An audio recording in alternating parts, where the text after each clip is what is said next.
Has your asana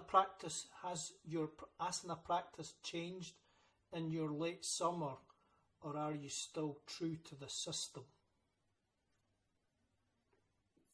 Yes, it's changed, and yes, I'm true to the system. How can that be possible?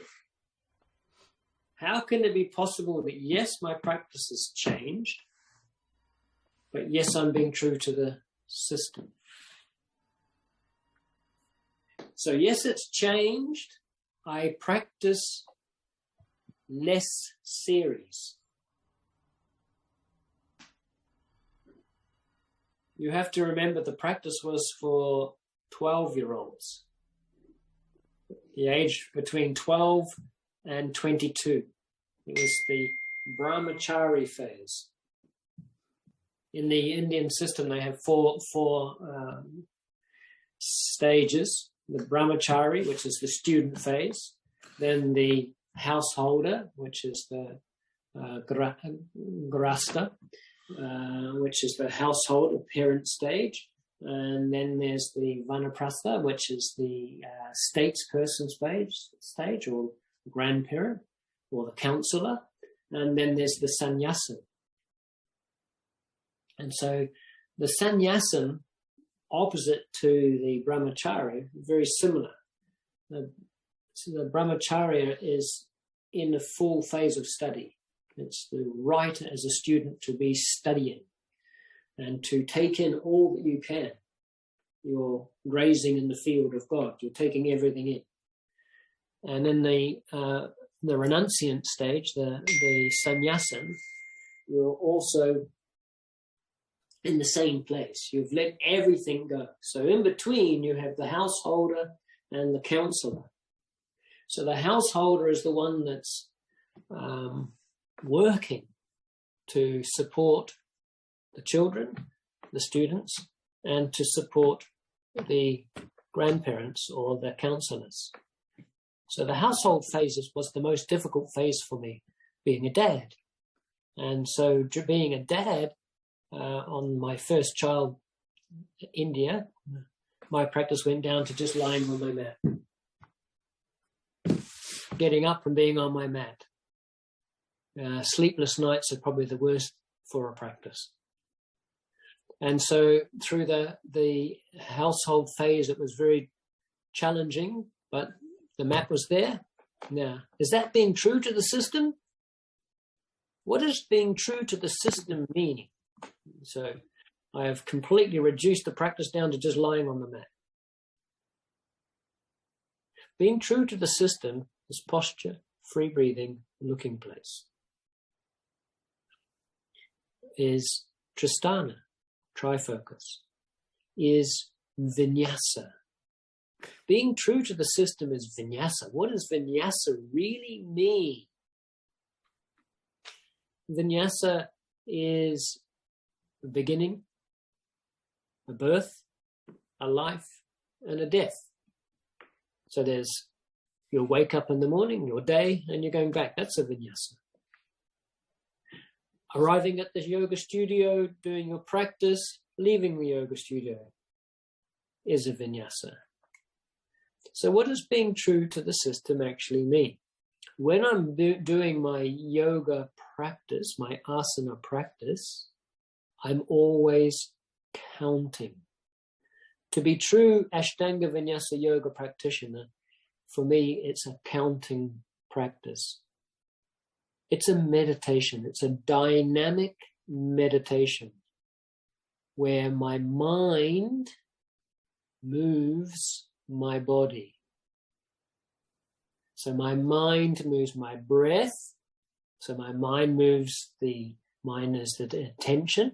My breath is the prana, and the body responds. It's a dynamic meditation. If I'm going ekam, dve, trini, chatvari. Now, while I demonstrated that for you, I didn't have space to think because I was listening to the sound of my breath. I was feeling the breath, feeling the movement. And so in Pattabhi Joyce's Yoga Mala, his book, Surya Namaskar is a separate chapter to the rest of the asana. And he says if everybody was just to practice Surya Namaskar, they would have a healthy and fruitful life.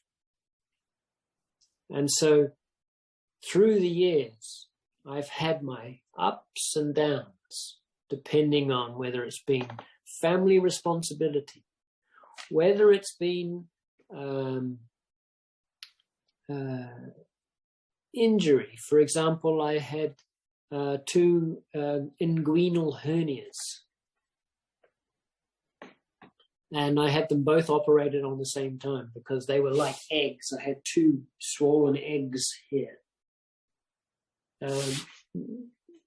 It's a weak spot for males from any age, from childhood right through. And it was probably work-related in terms of lifting. I prolapsed or herniated too much while I was lifting. And so when I had the double hernia surgery, 2 weeks before going to Colombia, South America, I arrived in Colombia after 2 weeks surgery. Plant-based medicines were very helpful. However, I could not physically practice. I had to meditate. I visualized the practice. So while I was visualizing the practice, I'd be going, I'd be counting in my head, or sometimes verbally, Ekam inhale, Dway exhale, Trini inhale, Chatwari exhale. I would visualize the whole thing. Because if you understand where the mind goes, the prana goes, the body goes, if you understand that,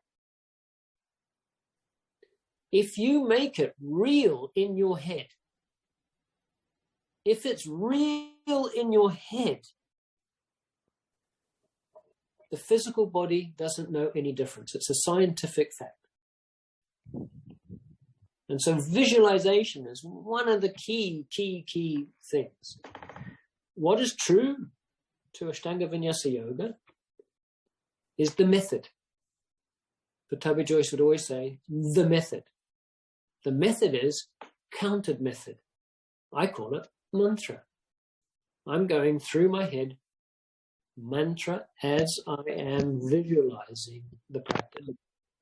It's not the first time that I have had to have a visualized practice. The very first time I injured my eye, it was actually when India was born. A few weeks after India was born, I actually lacerated my eye. I cut just under the pupil, and I had to have 3 micro stitches in the eye. So that was 27 years ago. So 27 years ago, when I had surgery on the eye, 3 stitches in the eye, I could not put my head below my heart. And so there I was, visualizing my practice. And so over those years, my practice has gone. And no physical practice, just visualization, right back up to a 3rd series practice. And then something else in life, some other trauma in life happens. It takes you all the way back down again. And so the second time, my eye, I've had 3 operations on the eye. And that was pretty serious, much more serious than the first one. The first operation saved my eye. The second operation saved my eye, but I've lost the pupil. And during that period of time, I also had to go back to visualizing the practice. On the teacher trainings, when we do the teacher trainings, we have a beautiful exercise that we do blindfolded. We practice blindfolded. We then adjust the student that's blindfolded, and then we learn to adjust blindfolded. Now, that blindfolded exercise is fabulous because when your eyes are closed, what are you doing? Seeing with your eyes closed. Yeah. And so for me, visualization's huge, but what keeps me on the focus of being able to use my imagination in that visualization is what Guruji would call the counted method. I'm counting ekam, dve, trini, all the way through the asanas. And so currently, because I was focusing on you guys today, I did a half primary series today. I then did a meditation, seated a static meditation, and then I did some cooking, and then I prepared the room with the lights. It took ages to prepare the lights. Okay.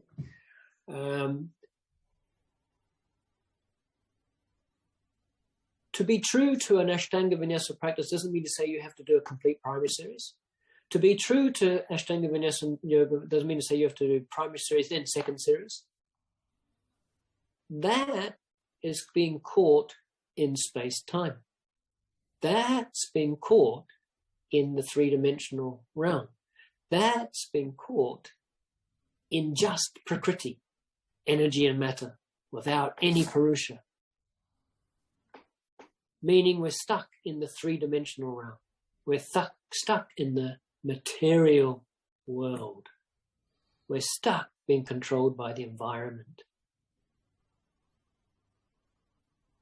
And so what is being true to the practice? Counted method. What I want to be true to is my body. I want to be true to my body, meaning I don't want my body to be neglected.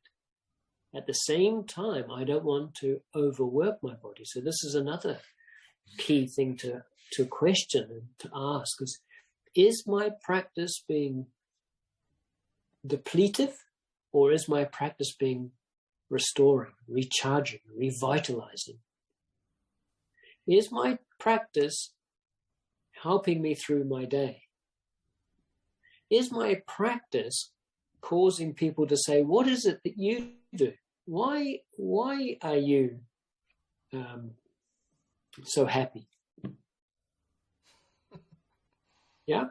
So there's the two questions. My practice has never been the same. I just keep on going up until there's a down. And then I go up until there's a down. I keep on going, build it up, and then something happens. Okay. And then I go back up, and then something happens.